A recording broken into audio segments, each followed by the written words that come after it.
Hi everyone, कैसे आप सब। उम्मीद करता हूँ कि आप सब अच्छे होंगे। क्लास 11 के सिलेबस के बाद अब बात आती है हमारी जर्नी की। आगे शुरुआत करते हैं।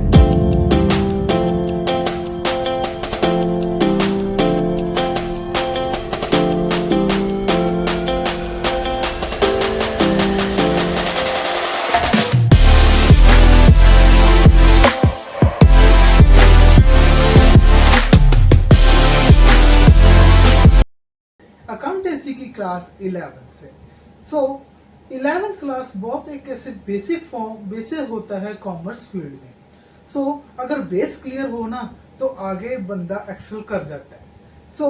आज हम शुरुआत कर रहे हैं क्लास 11th की अकाउंटेंसी की class introduction to accounting. Video को स्टार्ट करने से पहले मैं आपसे कुछ क्वेश्चन पूछना चाहता हूँ जो मेरे बैक बोर्ड पे भी लिखा हुआ है। फर्स्ट क्वेश्चन है, क्या आपने अपने पॉकेट मनी को कभी ट्रैक किया है? कमेंट सेक्शन में जरूर बताना। या अगर कोई शॉपकीपर अपनी day to day daily sale को रिकॉर्ड ना करे तो क्या होगा? या ऑर्गेनाइजेशन में कौन सी फॉर्म ऑफ अकाउंटिंग यूज की जाती है, कैसे यूज की जाती है, वो आज हम अकाउंटिंग में समझेंगे।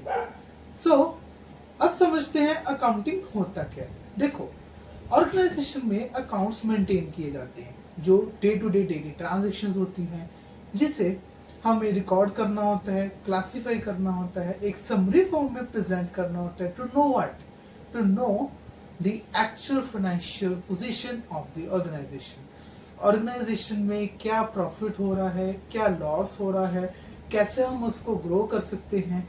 वो फाइनेंशियल एक तरह की प्लानिंग करने के लिए या उसको फिगर आउट करने के लिए अकाउंट्स को मेंटेन किया जाता है, ताकि और सारे जो ऑर्गेनाइजेशन में फंक्शनिंग है वो स्मूथ हो सके और इफेक्टिवली और एफिशिएंटली हो सके। टाइम को ना वेस्ट करते हुए शुरू करते हैं अकाउंटेंसी की डेफिनेशन से। पूछते हैं अकाउंटिंग की डेफिनेशन।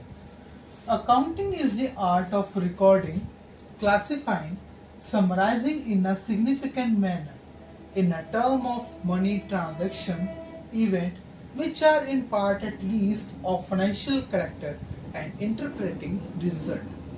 देखो, अकाउंटिंग एक आर्ट है जिसमें क्या किया जाता है? रिकॉर्डिंग, क्लासिफाइंग, समराइज करना होता है। अकाउंटिंग ट्रांजैक्शन को सबसे पहले करना होता है उसको रिकॉर्ड, फिर उसको क्लासिफाई करना होता है कि कौन सी ट्रांजैक्शन किस पर्टिकुलर बुक ऑफ अकाउंट में रिकॉर्ड की जाएगी। उसके बाद एक समरी फॉर्म में सारा तैयार करना, देन सिग्निफिकेंट मैनर में बनाना in terms of money. Quantitative items को ही रिकॉर्ड किया जाता है। ट्रांजैक्शंस, इवेंट्स हो गए जो फाइनेंशियल नेचर के होते हैं, which are in at least in financial character, जिससे उसको रिजल्ट को इंटरप्रेट किया जाता है, जिससे पता लगता है कि हमारी फाइनेंशियल पोजीशन क्या है इंटायर पीरियड में, नंबर 1। नंबर 2, उसमें पता लगता है कि हमारे बिजनेस में क्या प्रॉफिट हो रहा है, क्या लॉस हो रहा है एक्टिविटीज को परफॉर्म करने के बाद। इसको हम कहते हैं अकाउंटिंग। अब सर, अकाउंटिंग इतना समझ नहीं आ रहा, मुझे पता है थोड़ा सा ऊपर से जा रहा होगा, पर सिंपल टर्म्स में समझते हैं, आपको क्लियर हो जाएगा। सिंपल वर्ड्स में देखें, अकाउंटिंग एक एज अ डायरी है जो हम मेंटेन करते हैं, जिसमें बुक्स ऑफ अकाउंट में ट्रांजैक्शंस को रिकॉर्ड किया जाता है, एनालाइज किया जाता है, मनी रिलेटेड को रिटन डाउन किया जाता है, एनालाइज किया जाता है, फिर ऑर्गेनाइज किया जाता है, फिर इवेल्युएट किया जाता है, ताकि हमें पता लग सके कि क्या प्रॉफिट हो रहे हैं, क्या लॉस हो रहे हैं। बात सेम है दोनों में, पर सिंपल वर्ड्स में आपको इजीली समझ आ जाएगा। देखो, अकाउंटिंग कोई भी सब्जेक्ट है, बिजनेस स्टडीज है या इकोनॉमिक्स है, थ्योरी को इतने कंसेप्ट क्लैरिटी लेके आओ जिससे आपको कंसेप्ट क्लियर हो जाए कि क्या कहना चाह रहे हैं, लाइन क्या कहना चाह रही है हमें। ठीक है, जैसे हम पर्सनल डायरी मेंटेन करते हैं, राइट, हम लिखते हैं ना अपना कि आज मैंने ये किया, शेड्यूलिंग करते हैं, अपनी पर्सनल थॉट्स लिखते हैं, अपना कोई इंपॉर्टेंट टास्क है उसको रिकॉर्ड करते हैं। सेम एज ऑर्गेनाइजेशंस में भी सेम होता है कि एक डायरी की तरह एक अकाउंट्स मेंटेन किए जाते हैं। ठीक है, इसको हम अकाउंटिंग कह देते हैं। आई होप कि आपको ये डेफिनेशन क्लियर हुई होगी। आप एक बार इसको स्क्रीनशॉट ले सकते हो। अब हम समझते हैं अकाउंटिंग्स की नीड क्या होती है। सबसे पहले किया जाता है keeping financial record, decision making, legal compliance under GST taxation, preventing fraud, credit management. अब जो ये अकाउंटिंग्स में की जाती है, सबसे पहले अकाउंट्स को रिकॉर्ड करना बहुत ज़रूरी है। मेन नीड ही अकाउंटिंग की होती है कि सारे अकाउंट्स को रिकॉर्ड किया जाए, क्लासीफाई किया जाए, समराइज फॉर्म में लेके जाए और प्रेजेंट करे एक सिस्टमैटिक मैनर के साथ। क्योंकि अगर ट्रांजैक्शंस नहीं रिकॉर्ड होंगी तो उसके बेस पे कोई भी डिसीजन नहीं लिया जाएगा, ताकि और फाइनेंशियल प्लानिंग को फिगर आउट भी नहीं किया जा सकता। सो अकाउंटिंग का ट्रांजैक्शन में रिकॉर्ड होना बहुत ज़रूरी है। सो अगर ट्रांजैक्शन नहीं रिकॉर्ड होगी तो वो कहीं ना कहीं लैकिंग करेगी, ठीक है। सो इसलिए अकाउंटिंग की यहाँ पर बहुत ज़रूरत होती है। Second, decision making. जैसे कि मैंने बताया कि मैनेजमेंट को काफ़ी डिसीजन लेने होते हैं रिगार्डिंग फाइनेंशियल, देन उसके बाद ऑर्गेनाइजेशन के, देन काफ़ी ऐसे मैटर्स होते हैं जिस पर मैनेजमेंट काफ़ी डिसीजन लेती है। फ्यूचर पॉसिबिलिटीज़ पे भी डिसीजन लेने होते हैं, ठीक है। सो अगर ट्रांजेक्शन्स रिकॉर्ड होंगी सिस्टमैटिक मैनर पे, उसके बेस पे फिगर आउट किया जाएगा कितनी हमने कैपिटल लगाई है, कितने हमने एक्सपेंसेस लगाए हैं। सो वो अगर चीज़ वो अकाउंटिंग रिकॉर्ड क्लियर होगी, देन उसके बाद हम फिगर आउट कर सकते हैं कि कैसे हमने प्लानिंग करनी है। देखो, बिजनेस में प्लानिंग सबसे पहला इम्पोर्टेंट पार्ट है। अगर प्लानिंग ही नहीं होगी तो हम कोई भी चीज़ एग्जीक्यूट ही नहीं कर पाएंगे। So the main part in accounting is to plan about business transactions. So business में सबसे पहले यही चीज़ इंपॉर्टेंट होती है कि एक प्लानिंग करना। सो डिसीजन मेकिंग में भी अकाउंटिंग बहुत हेल्पफुल करती है, जो फ्यूचर पॉसिबिलिटीज़ पे डिसीजन लेने होते हैं मैनेजमेंट को। उसके बाद आता है legal compliance and GST taxation. अब देखो, टैक्सेशन अथॉरिटी टैक्स कलेक्ट करती है ऑर्गेनाइजेशन से, सभी से कलेक्ट करती है। सो जब जैसे जीएसटी फाइल किया जाता है, आईटीआर फाइल होती है, तब accounting records as a financial organisation के शो करने होते हैं कि कितने इंटायर पीरियड में कितने एक्सपेंसेस हुए हैं, कितनी कैपिटल लगी है, कितनी फंडिंग रेज हुई है। सो वो सारा एक सिस्टम मेंटेन करना, एक स्टेटमेंट फॉर्म प्रिपेयर करना। सो वहाँ पर अकाउंटिंग के बिना वो चीज़ पॉसिबल ही नहीं हो पाएगी, क्योंकि अकाउंटिंग हमें सिर्फ फिगर नहीं शो करती, बल्कि वो एक डिटेल स्टेटमेंट शो करती है कि हमने कहाँ कहाँ ट्रांजैक्शन हुई है, क्या सेल हुआ है, क्या परचेज हुआ है, कैसे हम कैपिटल को यूटिलाइज कर रहे हैं, रिसोर्सेज को कैसे एलोकेट कर रहे हैं। सो ये सारी चीज़ प्रेजेंट करती है। So as a legal proof की तरह अकाउंटिंग काम करती है। उसके बाद प्रिवेंटिंग फ्रॉड। अब देखो, थ्रेट होना, फ्रॉड होना, ये आम बात है।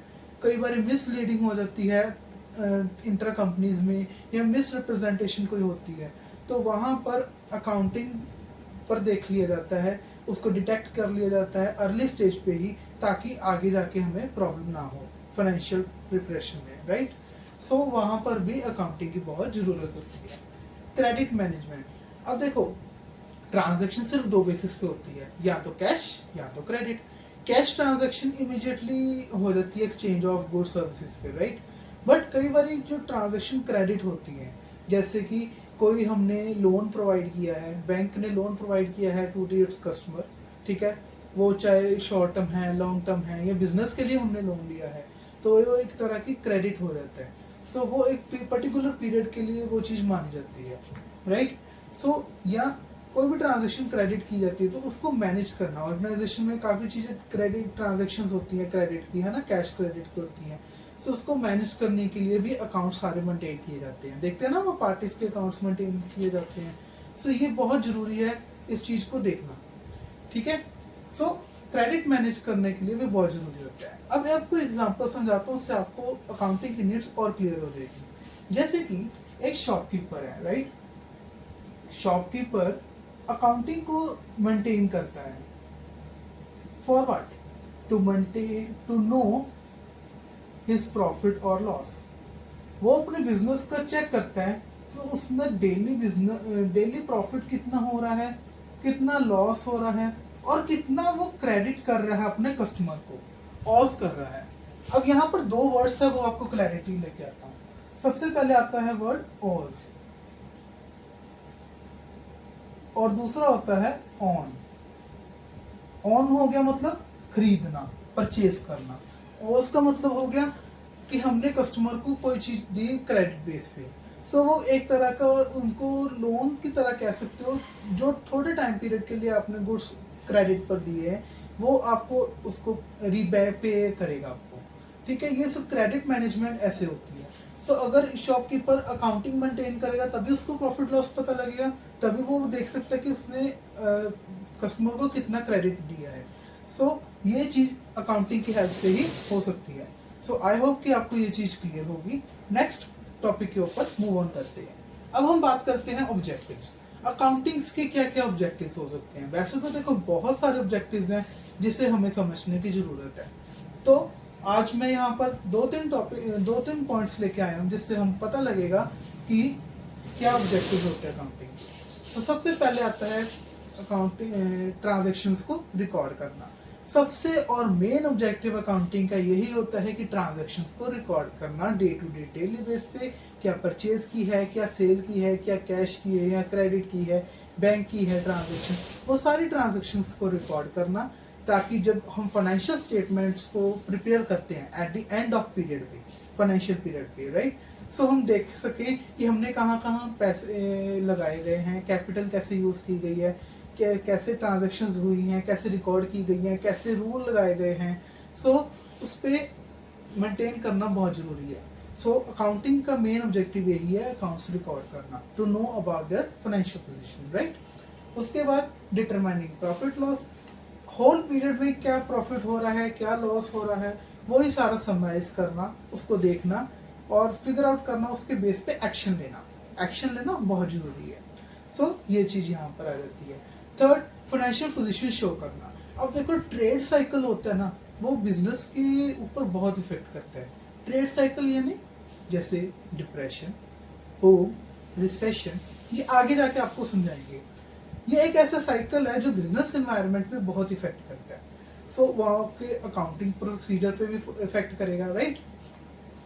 सो वो फाइनेंशियल पोजीशन क्या अप जा रही है या डाउन जा रही है, क्या प्रॉफिट हो रहा है, क्या लॉस हो रहा है, किस टाइम पीरियड पे हमारा प्रोडक्ट कम बिक रहा है और किस टाइम पर हमारा प्रोडक्ट ज़्यादा बिक रहा है, वो एक तरह की फाइनेंशियल पोजीशन देखी जाती है।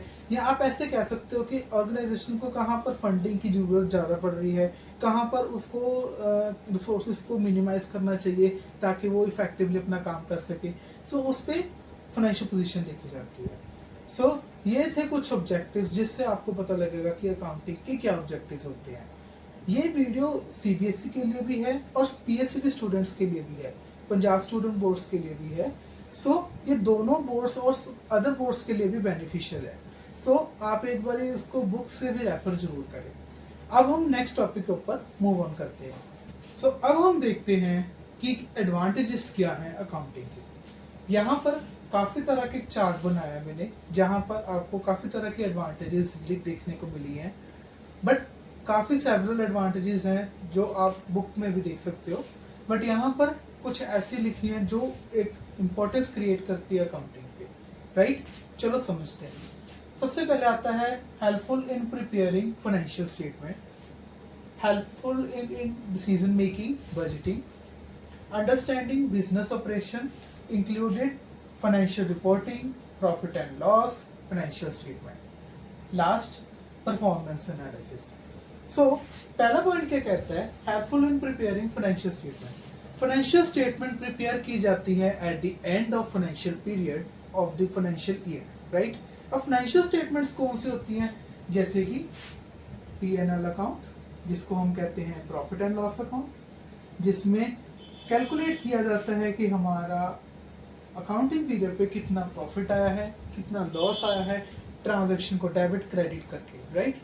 दूसरी स्टेटमेंट बनाई जाती है balance sheet. So balance sheet financial year पे बनाई जाती है, जो सारी समरी बताती है कि आपने पूरे ईयर में क्या क्या ट्रांजैक्शन की है, कैसे उसको ओपनिंग कैसे है, कैसे सारी रिकॉर्डिंग की जाती है, कैसे कैलकुलेट की जाती है, और टोटल बैलेंस बताते हैं कि इतना आपका बैलेंस होता है। सो ये फाइनेंशियल स्टेटमेंट प्रिपेयर करने में भी अकाउंटिंग बहुत हेल्पफुल करती है, क्योंकि अकाउंट्स के बेसिस पे ही सारी ट्रांजैक्शंस की जाती हैं, सारी ट्रांजैक्शन के रूल लगाए जाते हैं, डेबिट क्रेडिट की जाती हैं आइटम्स, जिससे आपको पता लगता है कि आपकी फाइनेंशियल ईयर में क्या पोजीशन है, राइट। अब ये जो मैं कह रहा हूँ डेबिट क्रेडिट क्या होता है, ये आने वाली वीडियो में आपको पता लगेगा। Next, helping in decision making and budgeting. जैसे कि मैंने बताया कि बिजनेस को काफ़ी डिसीजन लेने होते हैं, प्लानिंग करनी होती है फ्यूचर बेस पे, है ना। कोई चीज़ आपको काम करनी तो प्लानिंग करनी होती है ज़रूरी। सो ट्रांजेक्शन को कैसे करना है, कैसे हम कैपिटल को ऑन करना है, कैसे हमें रिसोर्सेज एलोकेट करने हैं, कैसे हमें कोई भी काम करना है, ट्रांजेक्शन कैसे सिस्टमेटिक करना है, कंप्लीट करना है, वेरीफाई करना है कि ट्रू एंड करेक्ट इन्फॉर्मेशन उस पर प्रोवाइड करनी है। ये सारी चीज़ें डिसीजन मेकिंग देखती है। इसमें बजटिंग आती है। बजटिंग होता है कि आपको ऑर्गेनाइजेशन बजट प्रिपेयर करती है अपने ईयर का, कि इस बजट पे ही हमने सारी ट्रांजैक्शंस करनी है, ये बजट तक ही काम होना चाहिए, ओवर बजट नहीं होना चाहिए, सो मिनिमाइज कॉस्ट पे होना चाहिए। ये सारी चीज़ें इसमें देखी जाती हैं। सो अकाउंटिंग के बिना ये चीज़ें अधूरी है। सो अकाउंटिंग बजट प्रिपरेशन में, प्लानिंग में भी बहुत हेल्पफुल करती है, ताकि जो उसके गोल्स अचीव करने हो ऑर्गेनाइजेशन के, वो सिस्टमेटिकली हो सके, राइट। उसके बाद अंडरस्टैंडिंग बिजनेस ऑपरेशन, इसमें आ जाता है जैसे फाइनेंशियल रिपोर्टिंग। अब फाइनेंशियल रिपोर्टिंग में वही सारी ट्रांजैक्शंस को रिपोर्ट करना, कैसे कैसे क्लासिफाई किया है, कैसे ट्रांजैक्ट किया है, कैसे एंट्रीज रिकॉर्ड किए गए हैं, कैसे कितने बुक्स अकाउंट में मेंटेन किया गया है, एक समरी प्रोवाइड करना। सो रिपोर्टिंग करने में भी हेल्पफुल करती है टू द मैनेजमेंट। उसके बाद profit and loss, simple profit and loss को मेजर करने में भी हेल्पफुल करती है अकाउंटिंग। उसके बाद फाइनेंशियल स्टेटमेंट्स को प्रिपेयर करने में, वही मैंने आपको यहाँ पर बताया। उसके बाद परफॉर्मेंस एनालिसिस। अब देखो, परफॉर्मेंस एनालिसिस में ना अकाउंटिंग बहुत इंपॉर्टेंट रोल प्ले करता है। क्यों, मैं बताता हूँ। क्योंकि ऑर्गेनाइजेशन अपने रिकॉर्ड्स को, जो पास्ट ईयर्स में उनकी परफॉर्मेंस रही है, वो एक्चुअल परफॉर्मेंस के साथ कंपेयर करते हैं कि पिछले साल मेरा क्या प्रॉफिट रहा। फॉर एग्जांपल, बिजनेसमैन अपना कंपेयर कर रहा है कि पिछले साल मेरी कितनी सेल हुई, इस साल मेरी कितनी सेल हुई, उसको मैच करेगा कहाँ मैं आगे जा रहा हूँ या मैं लॉस पे जा रहा हूँ। तो लॉस में जा रहा हूँ तो क्यों जा रहा हूँ। सो ये जो एग्जांपल है, ये एक परफॉर्मेंस एनालिसिस है, जिससे आपको पता लगता है कि कहाँ पे आप पोजीशन खड़ी है ऑर्गेनाइजेशन की, का ग्रोथ स्टेज पे है या एक डाउन स्टेज पे जा रही है। ठीक है, क्या उस स्टेप्स लेने चाहिए जिससे उसकी ग्रोथ बूस्ट हो सके, और कहाँ पर आपको करेक्टिव एक्शन लेने पड़ेंगे जहाँ पर आप लैकिंग कर रहे हो, ऑर्गेनाइजेशन लैक कर रही है, राइट। तो उसको इम्प्रूव करना जरूरी होता है। सो परफॉर्मेंस एनालिसिस आपको एक प्रेजेंट करती है कि ऑर्गेनाइजेशन की एक्चुअल पोजीशन क्या है। ठीक है, वो पास्ट रिकॉर्ड्स की ट्रांजैक्शन के साथ कंपैरिजन करना, इवेलुएट करना, जो टारगेट सोचा था वो अचीव हुआ कि नहीं, सारे ऑर्गेनाइजेशन के ऑब्जेक्टिव्स को अचीव करना ही परफॉर्मेंस एनालिसिस में आ जाता है। तो परफॉर्मेंस एनालिसिस अकाउंटिंग के बिना तो इम्पॉसिबल है। अकाउंटिंग रिकॉर्ड्स होंगे तो उसके बेस पे परफॉर्मेंस एनालिसिस की जाती है, और उसके बेस पे ही फ्यूचर डिसीजन लिए जाते हैं। सो आई होप कि ये वीडियो आपको बहुत बेनिफिशियल रही होगी। उम्मीद करता हूँ कि आपको सारे टॉपिक्स जो आज हमने डिस्कस किए हैं वो आपको क्लियर हुए होंगे। स्टिल आपको अगर कोई भी डाउट है तो आप बेझिझक कमेंट सेक्शन में पूछ सकते हो। डिस्क्रिप्शन में हमारे व्हाट्सएप ग्रुप का लिंक है, आप उसको ज्वाइन कर सकते हो। हमारी पर्सनल असिस्टेंस आपको प्रोवाइड हो जाएगी। उसके बाद अगर स्टिल किसी का कोई भी डाउट है तो आप पूछ सकते हो, ठीक है। और कमेंट सेक्शन में जरूर बताना कि आप कहाँ से हो और किस स्कूल में पढ़ रहे हो, आप जरूर बताना, और कौन से बोर्ड से बिलोंग करते हो, राइट। और वीडियो को खूब सारा लाइक, शेयर एंड सब्सक्राइब करना मत भूलना। अगर आप हमारे यूट्यूब चैनल पर न्यू हो तो अरोड़ा स्टूडियोज के चैनल को सब्सक्राइब करना मत भूलना, और शेयर कर दो अपने फ्रेंड्स के साथ, कॉमर्स स्टूडेंट्स के साथ। Thank you so much.